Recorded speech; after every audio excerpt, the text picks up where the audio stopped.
Hey everybody, today we're talking about Justice League Warworld.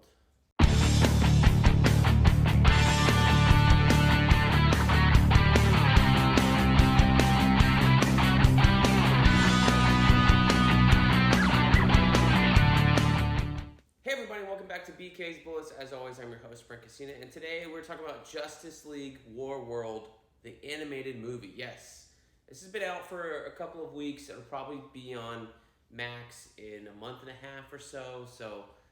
Honestly, I think you could wait till then. So DC has been putting out these animated movies since I was in college, like 2007 or something. More than 10 years, 15 probably. And some of them are of varying quality. Some of them are good. Some of them I think are bad. And then, so they refreshed the mainline producer of it. I think now it might be Jim Krieg or something, or it used to be under Bruce Timm and then James Tucker. Now James Tucker has left, and now it's on a different regime. So you had animation style art change a few years ago, I think in 2020 with Superman, Man of Tomorrow. So most of the mainline movies follow this thick, blocky, hard black line art style, as opposed to the more Japanese art style of the last couple of series, right?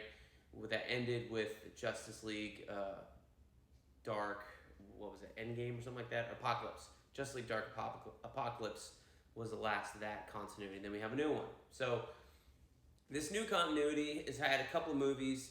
Like I said, Superman, Man of Tomorrow. Apparently Batman Long Halloween Part 1 and Part 2 were part of that. Justice Society Earth 2, which I lambasted. I hated that movie, and it's one of my better videos for some reason. I guess if you hate on something, people don't like it. So this one I'm not hating on. It's purely mediocre. It's broken up into 4 different acts. So the poster you'll see Wonder Woman's dressed like a cowboy, Superman's dressed like a 1920s news reporter in black and white, and then Batman is dressed like he's a barbarian or something, right? So it's structured in 4 acts in that you get 3 separate vignettes, solo stories. Starts out with Wonder Woman in the Wild Wild West with Jonah Hex, moves on to Batman and Warlord on Skartaris doing the barbarian stuff, and then finally into a 1940s or 50s sci-fi film with Superman being a reporter and fighting white Martians. After that, and they all kind of drift into one another, so Wonder Woman flows into Batman's towards the end, and then Batman and Wonder Woman then flow into Superman's, and then they finally realize, hey, we're on Warworld, we've been kidnapped, but we don't really know each other, and then it has to do with Mongol and Martian Manhunter and stuff like that at the very end. And the reason I say it's just okay, I like the first 2 vignettes. I like the Wonder Woman one and the Batman one. I thought they were interesting on their own. And it's only when you start to get into the Superman one where they start feeding more stuff into it, it's just kind of all right, well, I've seen 2 of these now. Could we get to where we're going?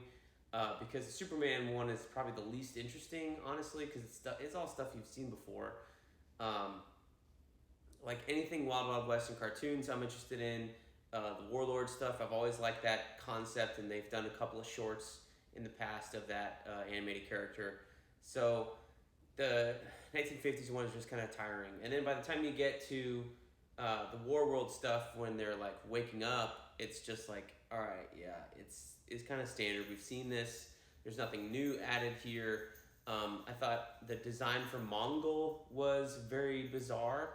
Not the typical Mongol you see, the big hulking brute. Instead, he's this elongated figure, very tall, very veiny, and stuff like that. And it's just that just looks. I'm fine with other designs, but Mongol being is almost Hulk-like in that he wants to be the strongest there is all the time.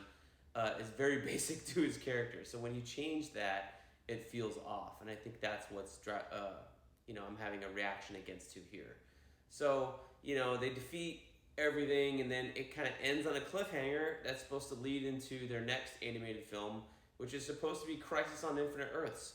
Meanwhile, in this universe, you have not formed the Justice League. This is the first official meeting of Batman, Wonder Woman, and Superman on this weird Warworld thing. Now they're supposed to save the universe with this crisis. Harbinger shows up at the very end. not looking like Harbinger. I believe it's Harbinger. It's got to be, right? So we knew that The Crisis was like the next animated movie coming out of San Diego Comic-Con. We also know Watchmen is coming. I don't know if it's before then or after. Who knows? That'll be a separate thing wholly. So hopefully that has a little bit different animation design. Like there are some things in this DC animated universe that work and some don't. I like the voice of Superman. You got Darren Criss doing that. You have everybody's next DCU Batman for James Gunn. Jensen Ackles doing Batman. He did the Batman Long Halloween parts 1 and 2. So he's returning here. And then you have Stana Katic, who I did like her portrayal of Wonder Woman because it's very got a Greek accent going or something like that, some Mediterranean accent doing Wonder Woman, and she's coming back from the Justice Society thing here. So it's kind of weird when they're like half remembering things, like she remembers her Superman from that movie, but it's a different Superman, and they're all kind of like, hey, I remember that I'm supposed to put on this costume and all this other stuff. It's not really like, you know, an instant click, like I've met you before, you know. So that's very bizarre. And I thought I remembered in the Flash. I thought they had formed the Justice League a little bit in the Flash, which was the Justice Society cartoon, and ended up being like a Flash movie towards the very beginning. At least Superman was there.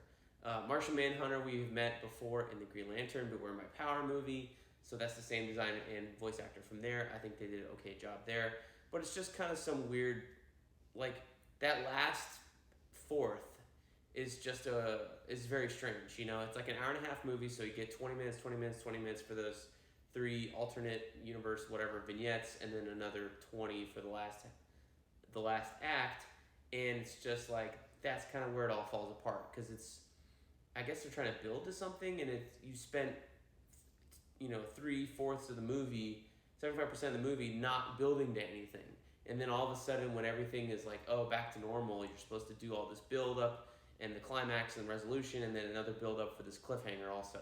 So it feels very ham-fisted. So had they left it, you know, as just 3 vignettes, I think I would have liked it a little bit more. But that maybe the last half of the movie, when you get to the Superman 1 and the resolution of everything, it's just kind of like, you know, I'm kind of bored with this concept. I like the first 2, the last half didn't work. And maybe they were trying to build like a snowball effect, but it just didn't work for me. So I think the voice acting's fine. I'm interested to see how they approach this Crisis idea. I was listening to the Comic Geek Speak podcast and their Crisis tapes with Murd and Peter going over the Crisis event from the Arrowverse at the same time, so that's fresh in my brain. Just like how kind of faithful that was, and then how not it was with the Paragon crap from the Arrowverse. So I'm interested to see what they do here, but as a standalone film, like, you don't have to rush out and buy this. None of these I ever say you could rush out and buy, honestly, unless they're very, very, very good. So I'll wait for it to show up on Max. You can watch it. I think the last one I really liked was Battle of the Super Sons and the Batman Fist of the Dragon, something like that. That one was the other one that really took me by surprise. The Doom That Came to Gotham was also good. I think all those are on Max. You can check those out if you haven't. But yeah, Justice League Warworld, just another like C- kind of movie out of this animated thing. So honestly, I'm hoping that Crisis ends that you know, their time frame, and they can shift over to a new producer, animation style. There's something about this animation style that just kind of drags along. I don't know if it's a little bit cheaper and they're not doing as many things. There's so many shots where the characters are static and just their mouths are moving. It's just kind of blah. And I remember it being more full of life in the last style that they had for these interconnected movies. So those are my thoughts on Justice League Warworld. Don't hate them. Just watch it whenever you get a chance if you want. I'm hoping the Watchmen one will be very interesting. I'm hoping Crisis will be good, you know, but we'll see. And I'll let you know, guys, down the line when I watch them as they come out. So thank you guys for watching. We'll see you guys next time in the Funny Pages.